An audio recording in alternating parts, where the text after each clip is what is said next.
আজকে বিশেষ মজলিস আশুরার মজলিসে পবিত্র আশুরার মজলিস মুহররম মাসের 10 তারিখকে বলা হয় আশুরা। এই আশুরার মজলিসে আল্লাহ পাক রব্বুল আলামিন আমাদেরকে কামিল মুর্শিদের হুকুমে এই মজলিসে আসা এবং বসার তৌফিক দান করেছেন। সেই জন্য মহান প্রভুর দরবারে একবার কালিমাতুল শুকর আদায় করে আলহামদুলিল্লাহ। নবী করিম সাল্লাল্লাহু আলাইহি সাল্লামের দহিত্র নাতি ইমাম হুসাইন রাদিয়াল্লাহু তাআলা আনহুর শাহাদাতে কারবালা, তিনি 10ই মুহররমে আশুরার দিবসে তিনি ইয়াজিদ বাহিনী কর্তৃক 61 হিজরিতে ঐতিহাসিক কারবালার প্রান্তরে ফুরাত নদীর তীরে তিনি শাহাদাত বরণ করেছেন। ইন্না লিল্লাহি ওয়া ইন্না ইলাইহি রাজিউন। শুধু ইমাম হুসাইন রাদিয়াল্লাহু তাআলা আনহু নয়, তার সঙ্গে যারা আহলে বায়াত ছিল এবং তার অনুসারী ছিল প্রায় 72 জন লোক। আহলে বায়াতের মধ্যে যারা শাহাদাত বরণ করেছিল 72 জন লোক ইমাম হুসাইন রাদিয়াল্লাহু তাআলার সঙ্গে। তারা যেহেতু ইন্তেকাল করেছেন, এই জন্য এই যে দিনটা আশুরার দিনটা, এটা হলো সুখের মাস, বেদনার মাস, হৃদয় বিদারক ঘটনা ঘটেছে এই মুহররম মাসের 10 তারিখে। কান্নার করার দিন, সুখের দিন, সুখ পালন করার দিন। অর্থাৎ ইমাম হুসাইন রাদিয়াল্লাহু তাআলা আনহু এবং যে সমস্ত সাহাবায়ে কেরাম এবং তার অনুসারে যারা শাহাদাত বরণ করেছিলেন, তার সঙ্গীগণ, তারা যেহেতু ইন্তেকাল করেছেন, আমাদের উচিত হলো, আমাদের কর্তব্য হলো এই মাসে 4টি আমল করা, 4টি কাজ করা। বেশি বেশি করে ইন্না লিল্লাহি ওয়া ইন্না ইলাইহি রাজিউন পাঠ করা। ঘটনার সূত্রপাত হলো নবী করিম সাল্লাল্লাহু আলাইহি সাল্লাম তিনি পুশিদা লাভ করলেন, ওফাত লাভ করলেন। ওফাতের পরে আমিরুল মুমিনিন বা খলিফাতুল মুসলিমিন হলেন হযরত আবু বকর সিদ্দিক রাদিয়াল্লাহু তাআলা আনহু। হযরত আবু বকর সিদ্দিক রাদিয়াল্লাহু তাআলা আনহু তিনি গোটা মুসলিম উম্মার খলিফা ছিলেন। তিনি 10 বছর 3 মাস 10 দিন, 2 বছর। হযরত আবু বকর সিদ্দিক রাদিয়াল্লাহু তাআলা আনহু তিনি 2 বছর 3 মাস 10 দিন তিনি খেলাফতের মসনদে অধিষ্ঠিত ছিলেন। তিনি খেলাফত পরিচালনা করেছেন হযরত আবু বকর সিদ্দিক রাদিয়াল্লাহু তাআলা আনহু। হযরত আবু বকর সিদ্দিক রাদিয়াল্লাহু তাআলা আনহু পুশিদা হওয়ার পরে হযরত উমর ফারুক রাদিয়াল্লাহু তাআলা আনহু তিনি 10 বছর তিনি রাষ্ট্র পরিচালনা করেছেন। যিনি আমিরুল মুমিনিন ছিলেন, তিনি 10 বছর খেলাফত প্রতিষ্ঠা করেছেন, পরিচালনা করেছেন। 10 বছর এবং 6 দিন, 10 বছর 6 দিন। হযরত উমর ফারুক রাদিয়াল্লাহু তাআলা আনহুর পরে হযরত উসমান গনি রাদিয়াল্লাহু তাআলা আনহু বা উসমান জিন্নুরাইন, তাকে গনিও বলা হয়। গনি মানে ধনী ছিলেন, জিন্নুরাইন মানে 2 নূরের অধিকারী। নবী করিম সাল্লাল্লাহু আলাইহি ওয়াসাল্লামের 2 কন্যাকে বিবাহ করেছিলেন, এই জন্য জিন্নুরাইন বলা হয়।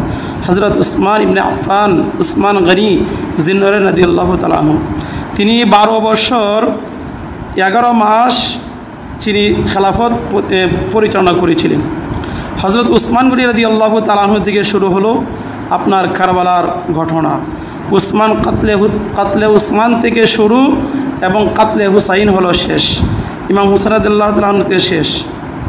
হযরত আলী রাদিয়াল্লাহু তাআলা আনহু তিনি 3 বছর 9 মাস তিনি কি করেছেন? খেলাফত প্রতিষ্ঠা করেছেন। হাসান রাদিয়াল্লাহু তাআলা আনহু 5 মাস। তাহলে হযরত আবু বকর সিদ্দিক রাদিয়াল্লাহু তাআলা আনহু, হযরত উমর ফারুক রাদিয়াল্লাহু তাআলা আনহু, হযরত উসমান গনি রাদিয়াল্লাহু তাআলা আনহু, হযরত আলী কাররামাল্লাহু ওয়াজহু রাদিয়াল্লাহু তাআলা আনহু, এই যে 4 জন প্রসিদ্ধ সাহাবী, তারা 4 জন প্রসিদ্ধ সাহাবী। এদের যে যুগটা, এই যুগটাকে বলা হয় সোনালী যুগ। এবং এই যুগের মধ্যে যে তাদের যে যুগটা ছিল সেটা ছিল খেলাফতে রাশেদার যুগ। খেলাফতে রাশেদার যুগ একটি হাদিসের মধ্যে উল্লেখ রয়েছে, খেলাফতে রাশেদা 30 বৎসরকাল অবস্থান করে 30 বৎসরকাল পর্যন্ত থাকবে খেলাফতে রাশেদা। তাদের সময়সীমা হবে 30 বৎসর। এবং এই হিসাব করে দেখলে আবু বকর সিদ্দিক রাদিয়াল্লাহু তাআলা আনহু, উমর রাদিয়াল্লাহু তাআলা আনহু, উসমান রাদিয়াল্লাহু তাআলা আনহু, আলী রাদিয়াল্লাহু তাআলা আনহু, এদের মধ্যে 30 বৎসর পাওয়া যায়। রাসূল সাল্লাল্লাহু আলাইহি ওয়াসাল্লামের হাদিসের সঙ্গে মিল পাওয়া যায়। রাসূল আকরাম সাল্লাল্লাহু আলাইহি ওয়াসাল্লাম যে হাদিস বলেছেন যে খেলাফতে রাশেদের যুগ হবে 30 বছর কাল, এরপরে হবে অন্যদের রাষ্ট্র, এটা মিল পাওয়া যায় হাদিসের মাধ্যমে। হযরত আলী রাদিয়াল্লাহু তাআলা আনহু, তার ছেলে প্রসিদ্ধ 2 জন ছেলে, একজন ছেলে ছিল হাসান আর একজন ছেলের নাম ছিল হুসাইন। হযরত ইমাম হাসান রাদিয়াল্লাহু তাআলা আনহু তিনি বিষ পান করে তাকে হত্যা করা হয়েছে। ইমাম হাসান রাদিয়াল্লাহু তাআলা তাকে বিষ পান করে তাকে হত্যা করা হয়েছে। ইমাম হাসান পিলি আওয়ার পাড়ায় দিল মুহ সে ডালে চল বাসে, যেটা আমাদের মোর্সের মধ্যে উল্লেখ করা হয়েছে, পিলি আওয়ার পাড়ায় দিল মুহ সে ডালে চল বাসে। আর ইমাম হুসেন রাদিয়াল্লাহু তাআলা আনহু জख्मे तीर नदा शमशे खे चल बासे, शाह दस्ते कारबला ने जालिम के हाथ से जख्मे तीर नदा शमशे खे चल बासे। और इमाम हुसैन রাদিয়াল্লাহু তাআলা আনহু তিনি ইয়াজিদ বাহিনী কর্তৃক তীর বল্লমের আঘাতপ্রাপ্ত হয়ে শমশির তরবারে আঘাতপ্রাপ্ত হয়ে তিনি দুনিয়া থেকে চলে গিয়েছেন। তাহলে এই হিসাবে পাওয়া যায় কি খোলাফায়ে রাশিদিনদের যে যুগটা সেটা হলো খেলাফতে রাশেদা হলো 30 বছর কাল, এটা স্থায়ী ছিল। হযরত আলী রাদিয়াল্লাহু তাআলা ছিলেন হাসান রাদিয়াল্লাহু তাআলা আনহু, এরপরে হাসান রাদিয়াল্লাহু তাআলা আনহুর পরে আমিরে মুয়াবিয়া। আমিরে মুয়াবিয়া কিন্তু একজন সাহাবী, তিনি একজন কাতিবে ওহী ছিলেন, রাসূলুল্লাহ সাল্লাল্লাহু আলাইহি ওয়াসাল্লামের প্রিয় একজন সাহাবী ছিলেন, নবীজি তার জন্য দোয়া করেছেন। এবং আমিরে মুয়াবিয়া রাদিয়াল্লাহু তাআলা আনহু ইন্তেকালের পরে তিনি যখন ইন্তেকাল করলেন তখন আমির মুয়াবিয়া তিনি প্রায় 20 বছর আপনার 2 মাস তিনি কী করেছেন, খেলাফত প্রতিষ্ঠা করেছেন, রাষ্ট্র প্রধান ছিলেন। এবং আমিরে মুয়াবিয়া রাদিয়াল্লাহু ইন্তেকালের পরে তার ছেলে ইয়াজিদ এই ক্ষমতা দখল করলেন, তিনি খেলাফতের মস্তনে অধিষ্ঠিত হলেন। কোথায়? আপনার দামেস্কে, সেখানে তিনি খেলাফতের মস্তনে তিনি বসলেন। এবং যখন ইয়াজিদ যখন খেলাফতের মধ্যে বসলো, আমিরে মুয়াবিয়ার পরে যখন সে আপনার ক্ষমতা দখল করে নিয়ে গেল, তখন মুসলিম উম্মার মধ্যে একটি বিশৃঙ্খলা সৃষ্টি হয়ে গেল। মদিনার যে সমস্ত সাহাবীরা ছিল ওই সমস্ত সাহাবায়ে কেরাম তারা বিরুদ্ধাচরণ করতে লাগলো। আব্দুল্লাহ ইবনে জুবাইর, আব্দুল্লাহ ইবনে মাতিম, আব্দুর রহমান ইবনে আউফ, আব্দুল্লাহ ইবনে আমর এবং ইমাম হুসাইন রাদিয়াল্লাহু সহকারে তারা ইয়াজিদের কাছে তারা বায়াত গ্রহণ করতে তারা অস্বীকৃতি জানালো। কেন?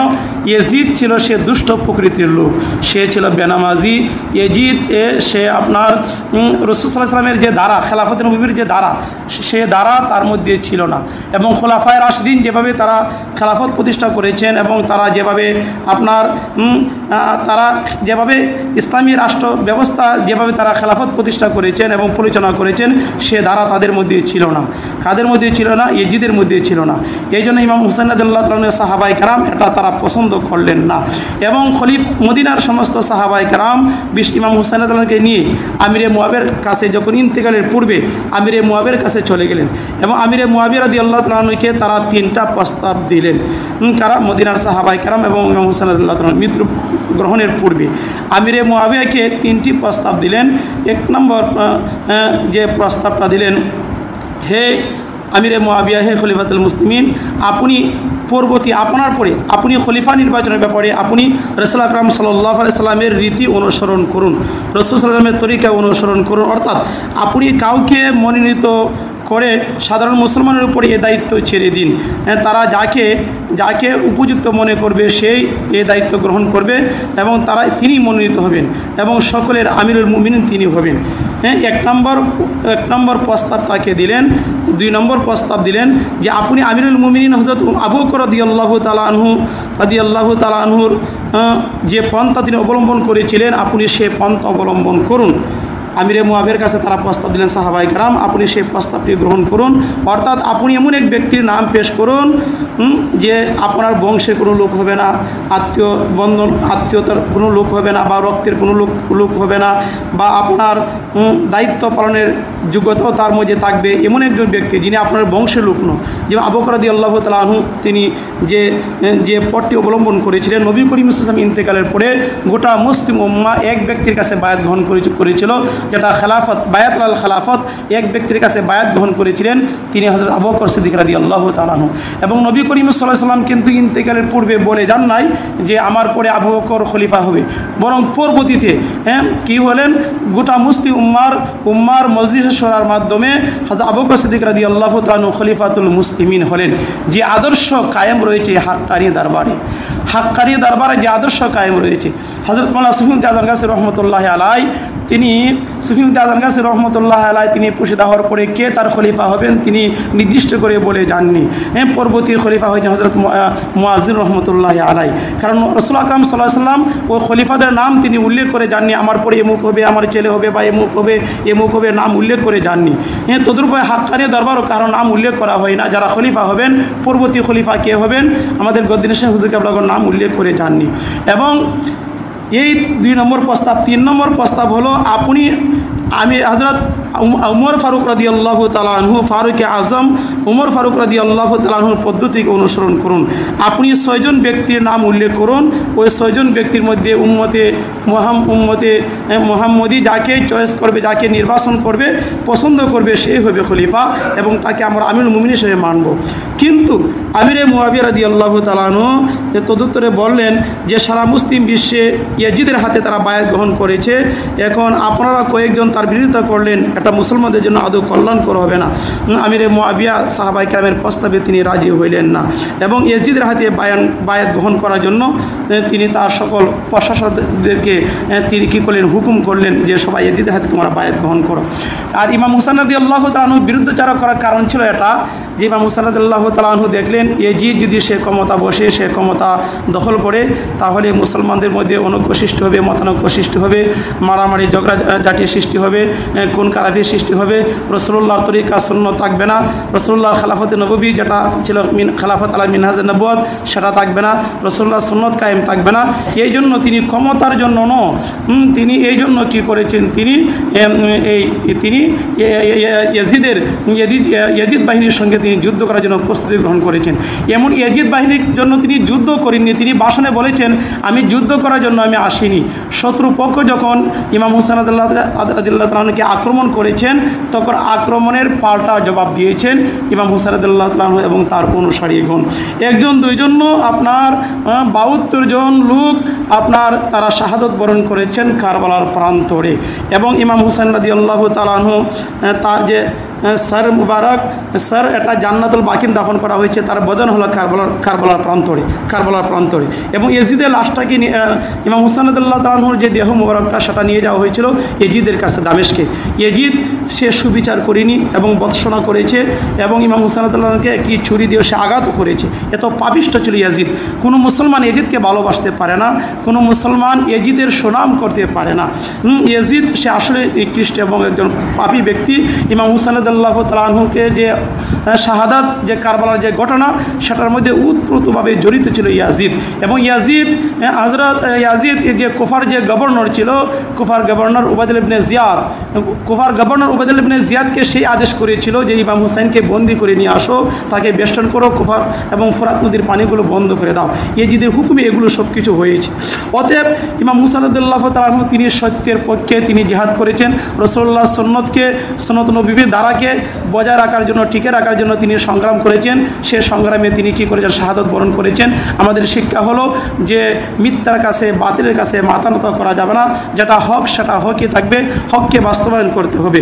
সুফি আযম গাছী রহমতুল্লাহ সে হককে বাস্তবায়ন করেছেন, সুদের বিরুদ্ধে জিহাদ ঘোষণা করেছেন, নামাজের কথা বলেছেন, হালাল রুজির, বর্তমানে হালাল রুজির সম্পর্কে কথা বলা একটা জিহাদ। হালাল রুজি বলতে নেই, নবীজি বলেছেন এমন একটি যুগ আসবে যে জীবনের মানুষ কোনটি হালাল কোনটি হারাম যাচাই বাছাই করবে না। তাদের নামাজটা কি হবে, নামাজটা কবুল হবে না, রোজা কবুল হবে না, হজ কবুল হবে না, জাকাত কবুল হবে না, কোনো আমলে আল্লাহর দরবারে কবুল হবে না যদি তার হালাল রুজি না থাকে। তরবিয়তে মজলিস করলে কী লাভ হবে, ইসলাহি মজলিস করলে কী লাভ হবে যদি হালাল রুজি না থাকে। হালাল রুজি আবাদবন্দি কবুল হওয়ার জন্য পূর্ব শর্ত। সুফি আযম গাছী রহমতুল্লাহ সে সত্যের সংগ্রাম করেছেন, হকের দাওয়াত দিয়েছেন, নামাজের কথা বলেছেন, ওজিফার কথা বলেছেন, হালাল রুজির কথা বলেছেন এবং সাধ্যমধ্যে তাকওয়া পরহেজগারি অবলম্বন করার তিনি দাওয়াত দিয়েছেন। আল্লাহ পাক রব্বুল আলামিন আমাদের সকলকে আমল করার এবং কোরবানি থেকে এবং এ কারবালার হৃদয় বিদারক ঘটনাগুলো থেকে শিক্ষা অর্জন করার আল্লাহ পাক আমাদেরকে তৌফিক দান করুন। আমিন। হাক্কানি দুরূদ শরীফ। আল্লাহুম্মা সাল্লি